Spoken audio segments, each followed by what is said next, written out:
השנה 1932. המקום, מרכז ברלין. 6 נערים יהודים מגיעים בשערי המפעל בו הם עובדים. ושם חייל גרמני עומד בכניסה ומונע מהם בכוח להיכנס. יודן, ראוס! אתם מפוטרים. אבל למה? למה? כי אתם יהודים. יהודונים מסריחים.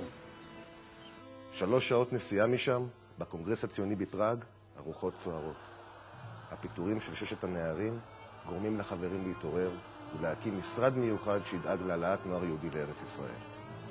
עליית הנוער. חברים, עם כל הכבוד, המשרד לא יתפקד בלי דמות חינוכית מובילה, מכריז חיים ויצמן. יש לי המועמדת המושלמת. האישה שהקימה את ההסתדרות הציונית הדסה ואת המחלקה לעבודה סוציאלית, הנרייטה סולד. 3 עקרונות הם נר לרגלינו, היא נהגה לומר. עבודה, לימודים וחברה. 4 שעות כל יום נקדיש לכל אחד מהתחומים הללו. הנרייטה משמשת אוזן קשבת ומתייחסת לנערים כאילו היו ילדיה ממש. אין אני רופאה.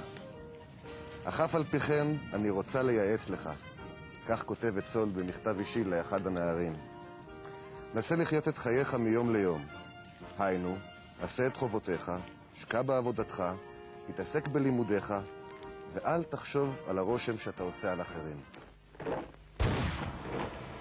אך שום דבר אינו מכין אותה אל הבאות. מלחמת העולם השנייה פורצת.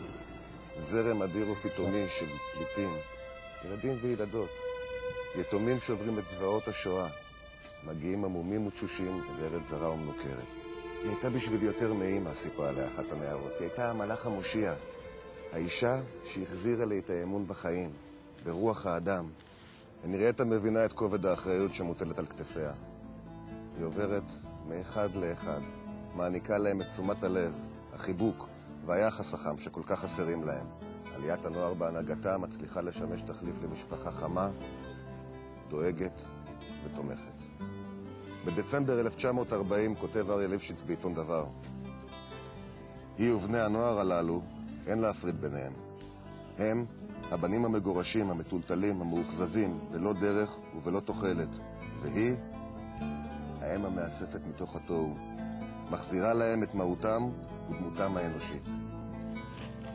ב-1945 הנרייטה סולד הולכת לעולמה, ומשאירה אחריה יתומים רבים. אמנם מעולם לא היו לה ילדים משלה, אך רבבות נערים ונערות ראו באמא. אמא לכל דבר.